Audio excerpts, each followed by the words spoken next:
is Change Radio News. Today is Monday, 10th of June 2024. The news read by Blessing Nyambara. Stories making the headlines. Calls for SADC to help address the political crisis in Zimbabwe grow as youth raise their voices in the matter. President Chamisa's ally donates food for vulnerable citizens in Masvingo Central. Mnangagwa's call for Russia to intervene in Zambia raised alarm regarding preserving peace between the two SADC neighbors.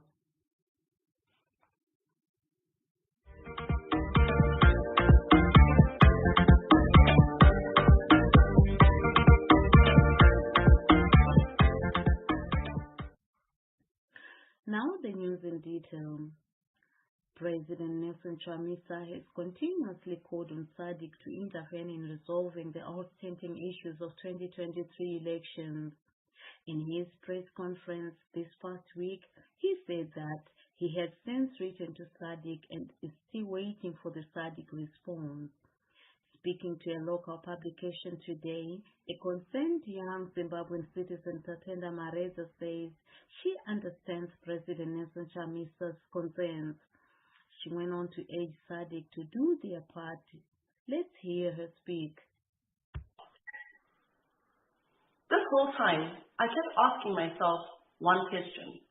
Why does Nelson Chamisa keep talking about 2023 elections? Technically, we know that Zimbabwe is a sovereign state and SADC has no jurisdiction over our sovereignty. However, we do not exist in a vacuum, nor have we seceded from the rest of the SADC region. We know that bad governance is cancerous and infectious and must be controlled before it spreads to the rest of the region. Without a response from SADC to the letter sent by Chamisa, the future of our country remains uncertain. Without a formal response to the 2023 elections, ZANU-PF and their bastard child ZEC will continue to exist with no checks and balances. ZEC will continue to be the grim reaper that is robbing us of our dreams, our future, and the promise of tomorrow. We are miserable and we are in despair. An audit is necessary to ensure that a wrong is corrected, or at least in the very least, the hyenas that are guarding the country are aware that they owe the citizens, they owe us an explanation, they owe us good governance, they owe us order, they owe us proper systems and structures that ensure that our elections do not continue to be stolen from us. It is unfortunate how fractured the opposition is. It is unfortunate how we are not having this conversation on many platforms, even with the opposition parliamentarians currently. No one is talking about this conversation. The SADC summit is around the corner. SADC will be in Zimbabwe. They need to ensure that they respond to the issues that have been highlighted to them. They need to know citizens of Zimbabwe are not happy with the fact that SADC has seemingly rubber-stamped an illegitimate government. These are the issues that need to be addressed in order for us to ensure that the next cycle of elections, we're not going through the same issues we went through with 2023. President Nelson Chamisa's ally in 2023 elections candidate Advocate Moses Mavaire yesterday donated food to residents of Ward 23 in Masvingo Central. This effort addresses hunger caused by drought and agricultural neglect by the ZANU-PF party.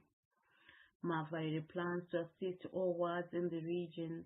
Despite political differences, he provides aid to all citizens. Residents like Fambizanai Mukairo and Samson Mzembi praised his approach.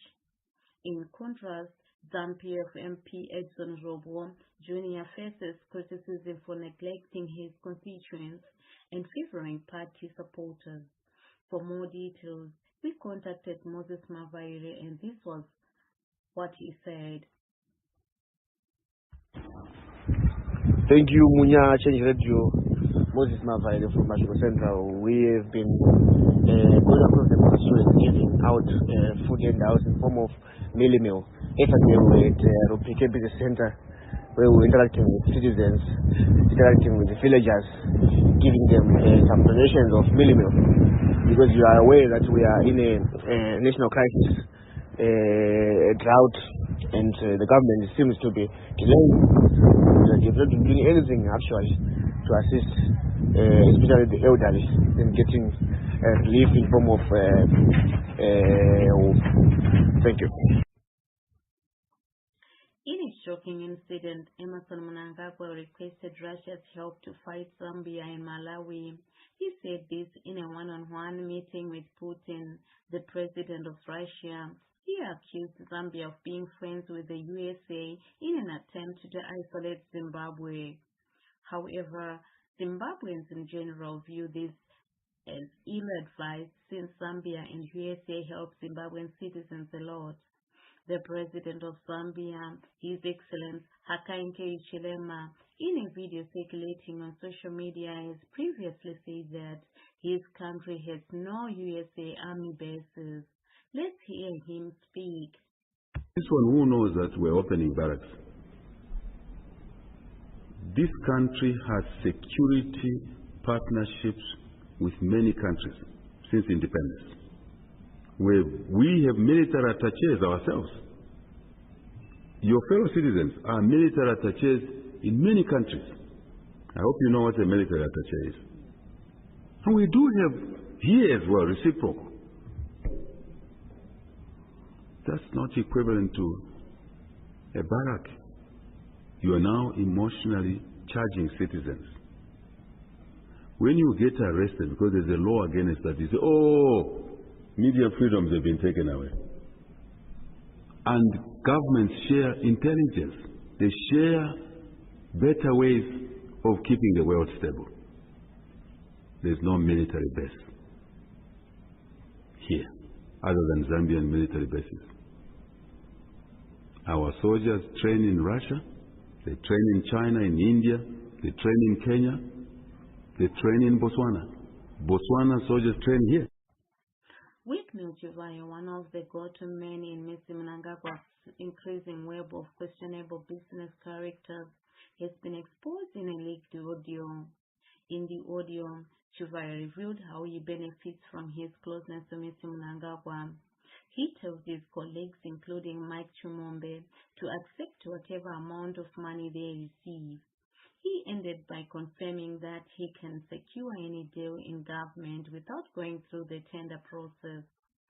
For a comment regarding this issue, Change Radio spoke to North America Citizens Chairman Mr. Tawanda Jokora. This is what he said.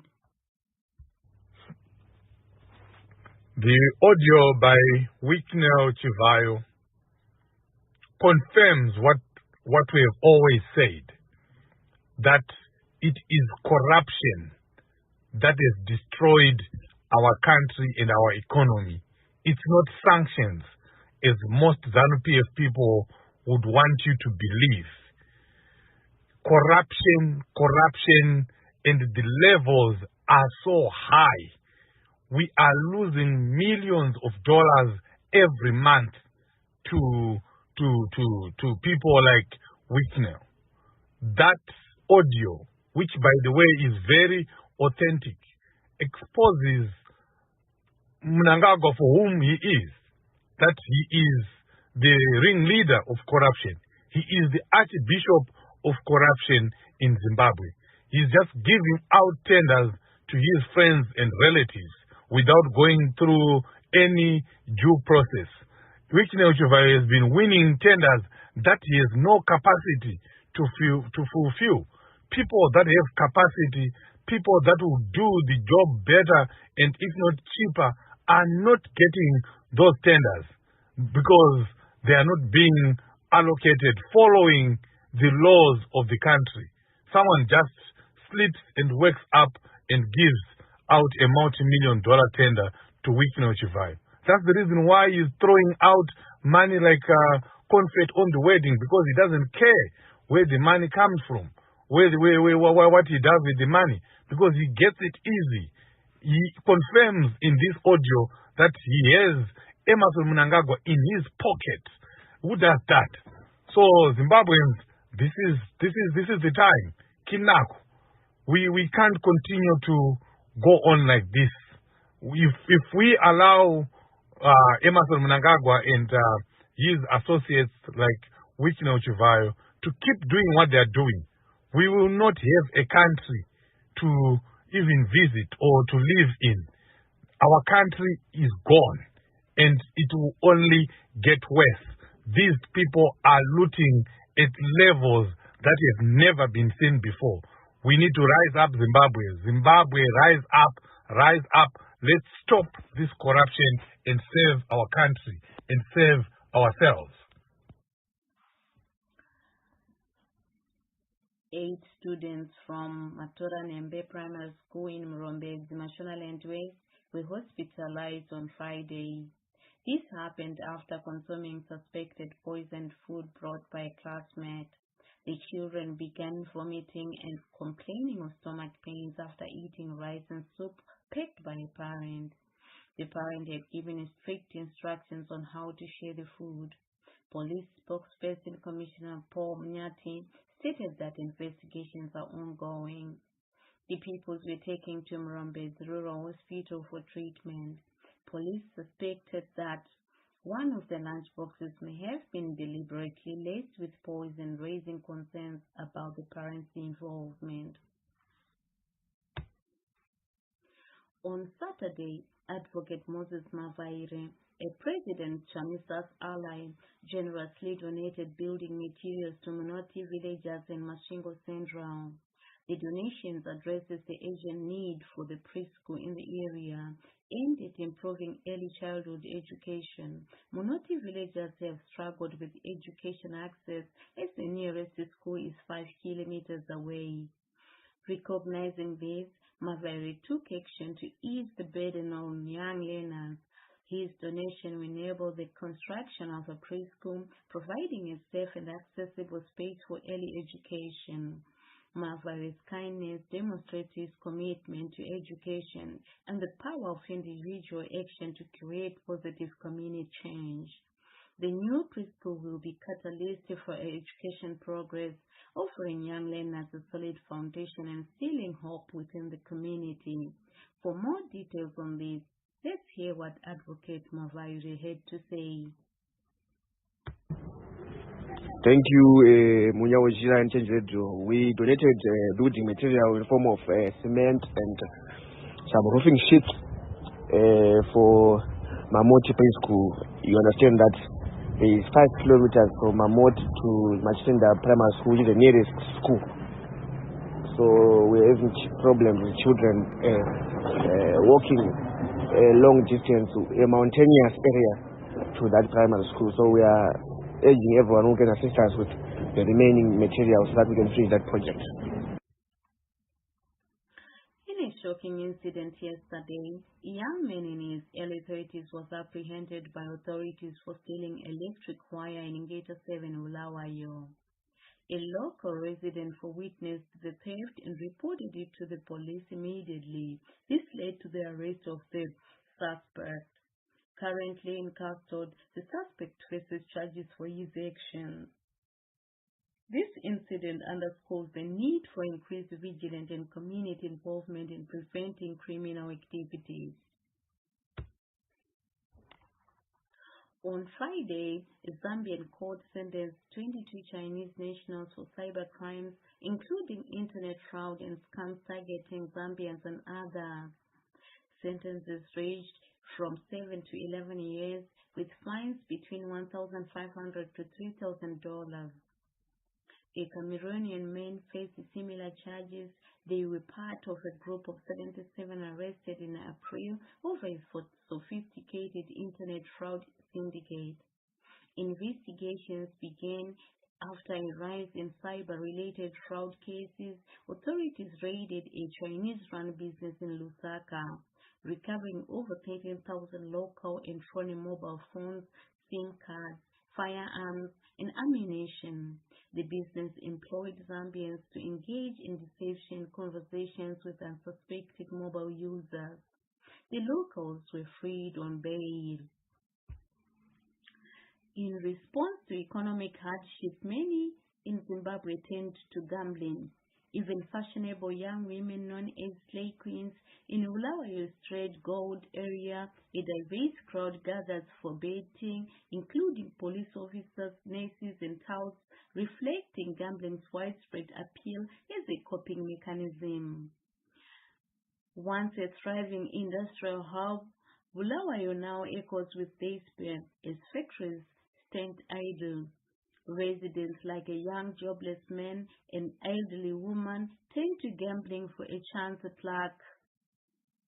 While some see gambling as an escape, others warn of its dangers, fostering dependence and false hope as the city grapples with its economic future. People flock to trade gold, hoping for change, highlighting the desperation faced by many.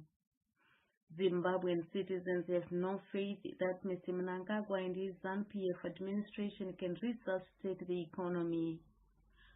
College graduates and other young people have no jobs, with an unemployment rate of 80%.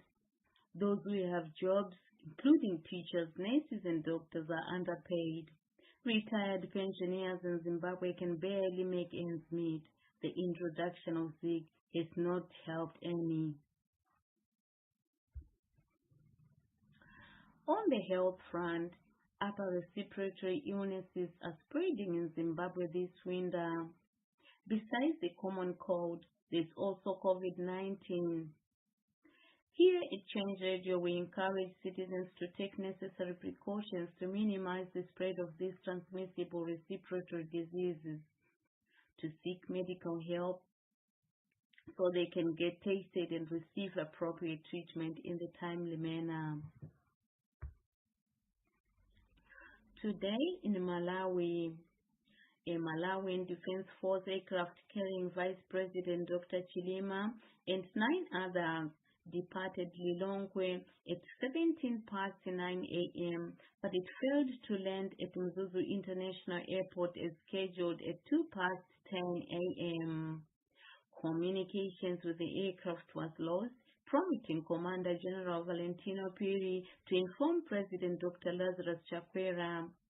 In response, the Malawian President, His Excellency Chakwera, cancelled his trip to Bahamas and ordered a search and rescue operation. The public will be updated as new information emerges. And now the sports news. In the African World Cup qualifier matches played today in the afternoon, the results are as follows. Somalia 1, Botswana 3, Equatorial Guinea 1, Malawi 0. And the match that was supposed to be played between Eritrea and Niger was cancelled for reasons that have to do with Eritrea being inactive for a long time in FIFA games. And on the international friendly matches played over the weekend, here are the results. France 0, Canada 0, Italy 1, Bosnia-Herzegovina 0, Slovakia 4, Wales 0, Mexico 2, Brazil 3, Spain 5, Northern Ireland 1, Belgium 3, Luxembourg 0, Denmark 3, Norway 1, Portugal 1, Croatia 2, Hungary 3, Israel 0, Sweden 0, Serbia 3, Slovakia 1, Bulgaria 1.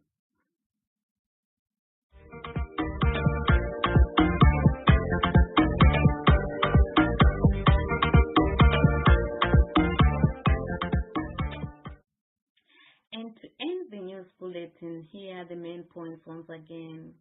Calls for SADC to help address the political crisis in Zimbabwe grows as youth raise their voices on the matter. President Chamisa's ally donates food for vulnerable citizens in Masvingo Central. Mnangagwa's remarks on Zambia raise and called for alarm regarding maintaining peace between the two perennial friends and harmonious neighbors.